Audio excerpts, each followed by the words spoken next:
क्या आप जानते हैं कि जब आप किसी काम को बार बार दोहराते हैं तो उस काम में आप बेहतर होते जाते हैं, मानो उसमें आप निपुणता हासिल करते हैं। और आपने ऐसे कई लोगों को भी देखा होगा जिनके लिए कुछ काम बहुत ही कठिन था, पर उन्होंने अपने प्रैक्टिस से, अपना अभ्यास से उन्होंने उन सब चीज़ों को ईजी कर दिया।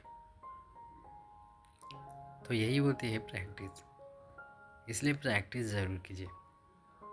हो सकता है कि इंग्लिश आपके लिए कठिन लग रहा हो, पर अगर आप इसे बार बार प्रैक्टिस करते हैं तो ये बहुत ही आसान हो जाता है। इसलिए अगर किसी भी चीज़ में अगर आप परफेक्शन चाहते हैं, पूर्णता चाहते हैं, किसी चीज़ को आप सीखना चाहते हैं तो उसमें प्रैक्टिस बहुत ज़रूरी होता है। तो चलिए प्रैक्टिस करते हैं बिना टाइम वेस्ट किए। जल्दी मिलेंगे। जब भी आपको कहना हो जल्दी मिलेंगे तो आप बोलिए सी यू सून। क्या बोलेंगे? सी यू सून। बोलिए ना, सी यू सून। कोई बात नहीं, इसे आप क्या बोलेंगे? Never mind. नेवर माइंड बोलते जाइएगा। दोबारा मिलेंगे, सी यू अगेन। क्या? See you again. मेरी बात सुनो, लिसन टू मी। मेरी बात सुनो, लिसन टू मी। अब क्या? What now. अब क्या बोलना हो तो अब बोलेंगे व्हाट नाउ। किस लिए? What for. व्हाट फॉर किस लिए। आप बोलते हैं ना कि मैं किस लिए वहाँ जाऊँ, तो आप बोलिए व्हाट फॉर, मैं वहाँ जाऊँ। तो इस तरह से आप प्रैक्टिस कर सकते हैं। इस तरह से आप बोल सकते हैं जब भी आपको ऐसे सिचुएशंस आते हैं तो वहाँ पर आप इस तरह के वर्ड यूज़ कर सकते हैं। मेरा विश्वास करो। चलिए, इसका आंसर तो आपको देना है। अब तो काफ़ी दिन हो गए ना आपको प्रैक्टिस करते हुए, इंग्लिश सीखते हुए। तो इसका आप आंसर कैसे देंगे, माने इसे आप इंग्लिश में कैसे बोलेंगे, कमेंट बॉक्स में ज़रूर लिखिएगा। बहुत बढ़िया। जब आपको बोलना हो तो बोलिए टू गुड। क्या बोलेंगे? Too good. पर ज़्यादा बेहतर होगा अगर राइटिंग करते हैं, लिखते समय, तो आप बोलिए, लिखिएगा very good. Very good. Speaking में जब बोलते हैं तो आप इसका यूज़ कर सकते हैं, टू गुड। पर जब आप राइटिंग करते हैं तो वहाँ पर वेरी गुड, ये आप यूज़ नहीं करेंगे राइटिंग करते समय। सच बोलो अगर आप बोलना हो तो बोलिए स्पीक ट्रूथ। Speak truth. क्या बोलेंगे? Speak truth. अब आप चाहें तो आप अभी आपसे हिंदी में पूछा जाएगा कि इसका इंग्लिश क्या होता है, तो आपको उसका इंग्लिश बताना है।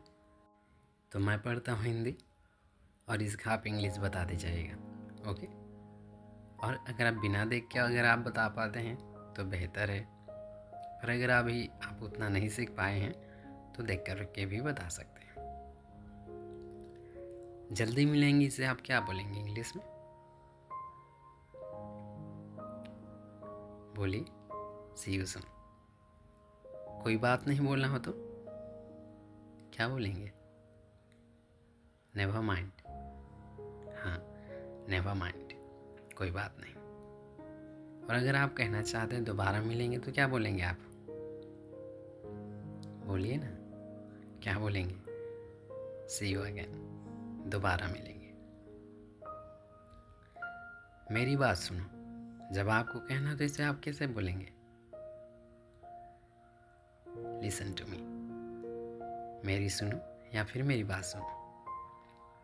अब क्या? जब आपको बोलना हो अब क्या, तो क्या बोलेंगे? What now. क्या बोलेंगे? What now. किस लिए बोलना हो तो इसे आप कैसे बोलेंगे? आप बोलते हैं ना कि मैं वहाँ किस लिए जाऊँ, मैं किस लिए इसे करूँ। तो जब भी आपको बोलना हो किस लिए, तो आप क्या बोलेंगे? What for. What for. मेरा विश्वास करो, इसका आप आंसर दीजिएगा। बहुत बढ़िया। अगर आप बोलना चाहते हैं बहुत बढ़िया तो आप क्या बोलेंगे? हाँ, टू गुड। स्पीकिंग में इसका यूज़ कीजिएगा, लिखते समय वेरी गुड। और अगर आप बोलना चाहते हैं सच बोलो तो आप क्या बोलेंगे? Speak truth. क्या बोलेंगे? Speak truth. तो माय फ्रेंड, अभी आपने ये सेंटेंसेस आपने सीखे हैं, कुछ छोटे सेंटेंसेस हैं, वर्ड हैं, तो इनको आपने प्रैक्टिस किया है। अब आपको करना क्या है? अभी आपने देखा है और आपने सुना है और बोला भी है साथ में। तो अब आपको करना क्या है माय फ्रेंड कि इस वीडियो को पुनः ऑन कर दीजिए और केवल इसे सुनिए। 1-2 बार जरूर सुनिए, और जब भी आपसे इसमें हिंदी में पूछा जाता है तो आप बिना देख करके, माने सुनते हैं उस समय सुन रहे होते हैं तो उसका आंसर देने का प्रयास कीजिए। तो अभी के लिए बस इतना ही। Thank you for watching. हाँ, और आप इसमें डाउट नहीं कीजिएगा कि आप इंग्लिश सीख पा रहे हैं कि नहीं। I am sure that you are improving your English by watching all these videos, and you will also be able to speak English after some time if you watch every video uploading here, and in this way you are learning English. So practice and watch every video, and thank you for watching. मिलते हैं फिर किसी अगली video में। अपना ख्याल ज़रूर रखिए। और हाँ, ये वीडियो उनके साथ ज़रूर शेयर कीजिए जो इंग्लिश सीखना चाहते हैं, इंग्लिश में जो कमज़ोर हैं, जो अपने आप को मानते हैं कि उन्हें इंग्लिश नहीं आती, तो उनके साथ ज़रूर शेयर कीजिए ताकि वो भी अपना इंग्लिश इम्प्रूव कर पाए। तो चलिए ठीक है, थैंक यू फॉर वॉचिंग।